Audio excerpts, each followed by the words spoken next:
Today we're going to make some Korean Galbi or Galbi. It's basically beef short ribs in a marinade and then grilled. You can do these on an indoor grill. Heck, you can do them in the oven, broil them if you want, but they are best on the grill. They don't take very long at all to cook. So I will wait until the captain gets home to put these on the grill.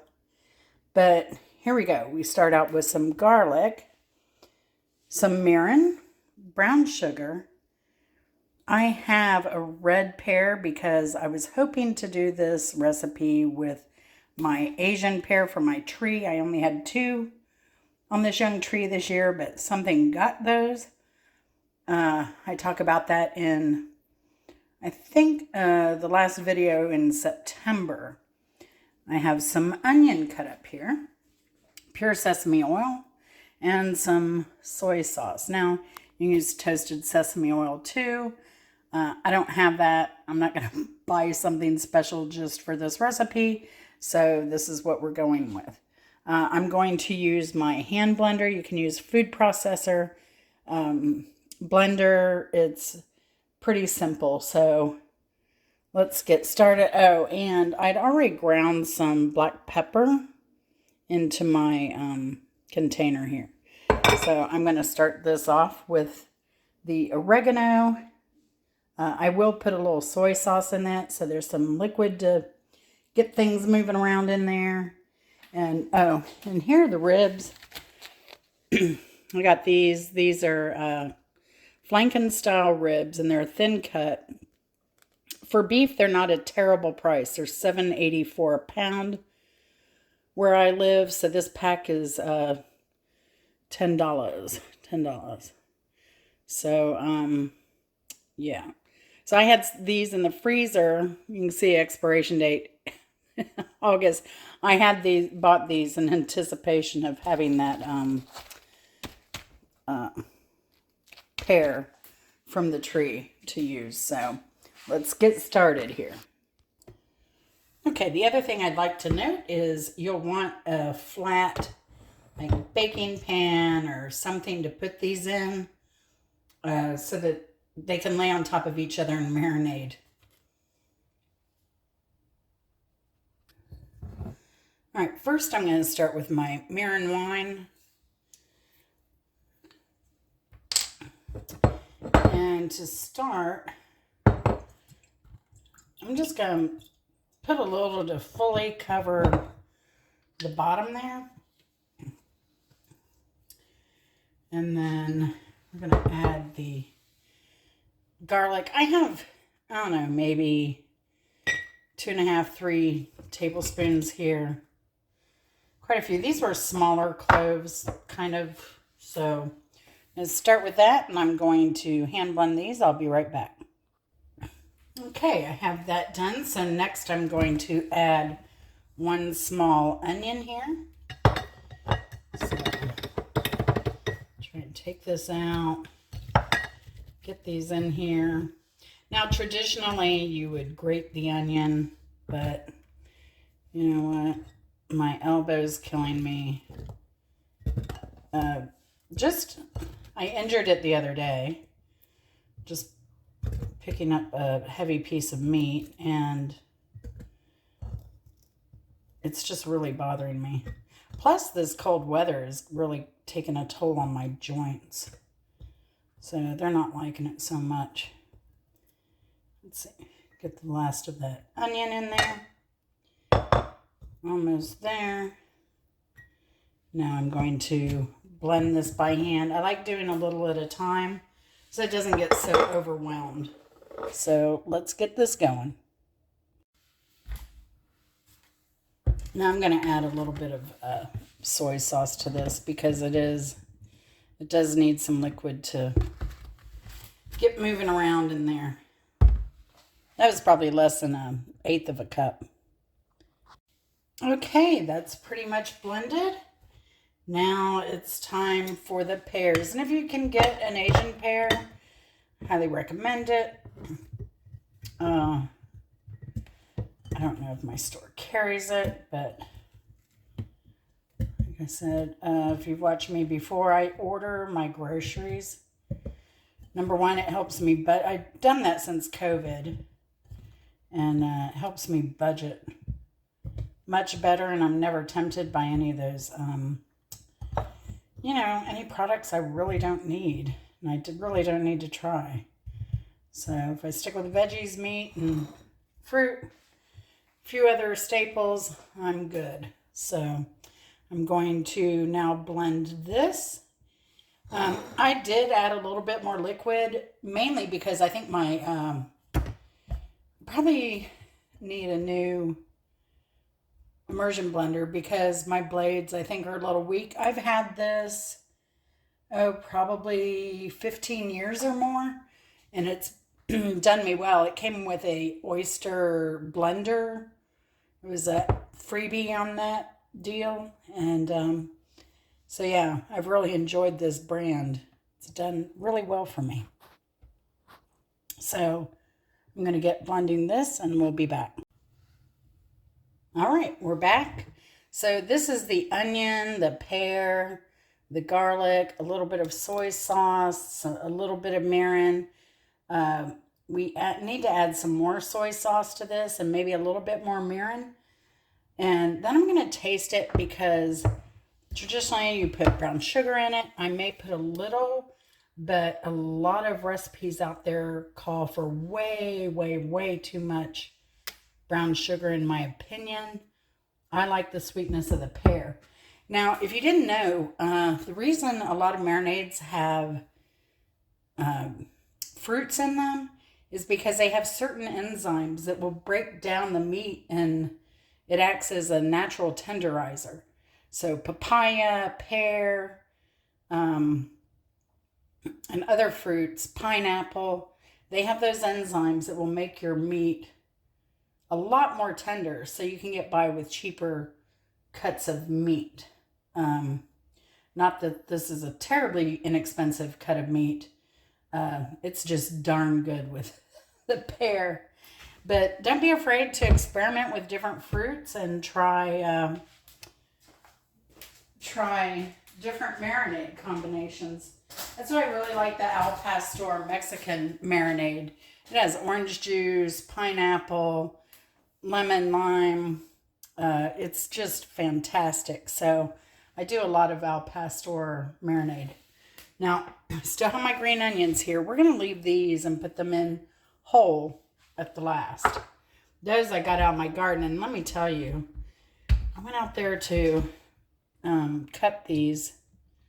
Remember, these are just from store-bought onions that I put in my garden, and they're growing, so I go out there and get the green parts.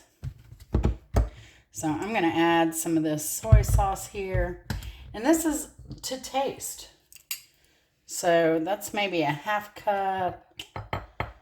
That's maybe an eighth of a cup total of mirin. You can see the soy on the bottom. So that's at about maybe a cup now total. And then I'm going to add a little bit of this pure sesame oil. And it's very strong, so go very light.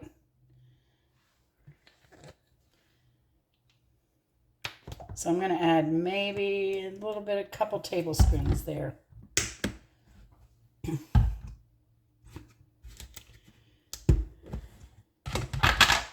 And then I'm going to add just a regular heaping spoon of brown sugar here. That's about what that looks like. That's a regular tablespoon, literal tablespoon. I'm going to mix this up. I'll need the immersion blender at this point. Try and be a little quiet for your ears here. I should have grabbed one of my silicone spoons. See, this is a nice, it's kind of like a slurry. And that's what you want. You want little chunks of the vegetables still. It's really beautiful. Hope you can see that well. Of course, my brown sugar won't be totally dissolved in here. Let me give this a taste. I'm going to add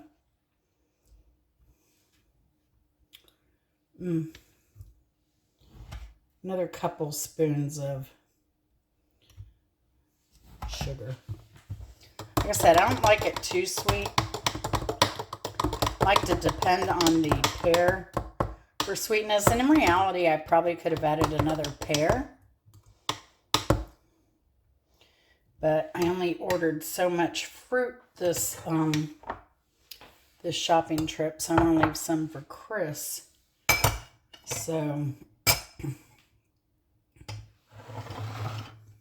we'll start this. Let me taste this one more time.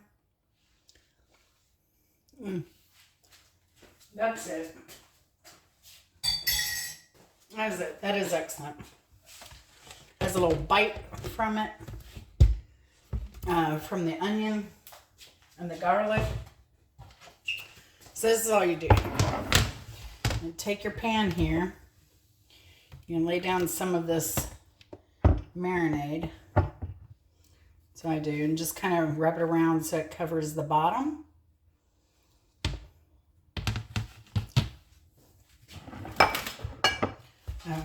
You know what I forgot?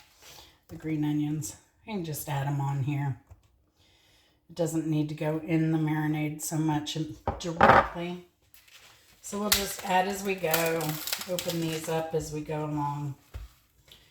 And lay these in layers so that we try to get everything evenly coated here. This beautiful marinade. Okay, it's only going to lay like 4 across. Whoops, that's a little too much there, girl.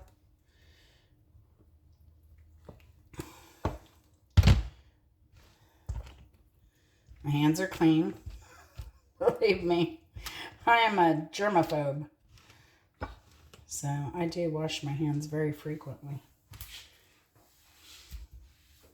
I've only been up a few hours. I've probably washed my hands 12 times already. Not OCD, but you know. I'm a clean freak. Especially when it comes to kitchen. I worked in a restaurant for years and around restaurants for years. So I'm all about those health codes. All right. And I've never been sick off food ever. So now that's the next layer. Oh, these are going to be so good. I can't wait. I haven't had these in probably, oh gosh. I think I've made them here once, so it's been a long time since I've made these. I kind of miss it. I like these for, if you're going to have guests over for a barbecue, these are perfect and everybody loves them. Because you can marinate them overnight ahead of time. And I found a stray. I'm going to put him over on the side like this. Just kind of tuck it in. It'll get some love there. That's it. So I have 3 packs. I'm going to add some marinade on this side first to make sure this friend is really covered.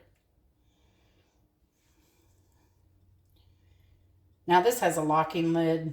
No, it doesn't. Yeah, it does. So I'm going to, once I shut this up, I'm kind of going to toss it around anyway to make sure everything's thoroughly covered. That's the rest of my green onion, which I like a lot of. Like, some people may not put that much in, but I love it. So, that is what I do. So I'm going to bring you back when I start grilling these. So yeah, we're going to let these sit in the refrigerator, get happy, and we'll be back at grilling time. All right, so we have the Galbi on the grill. This is not going to take long. If you were used to cooking steaks or whatever and walking away, you probably don't want to do that with this. They do have a good amount of fat in them, so that will spike your flames and fuel your fire, so stay close. All right, there you have it. The Galbi short ribs are done, or flanken style ribs, I should say. They just came off the grill, and you want a little bit of this char on there. So these are going to be delicious. And I've paired it with persimmon for dessert and my peanut noodle salad that I made. And these recipes will all be available by the end of the week. See you later.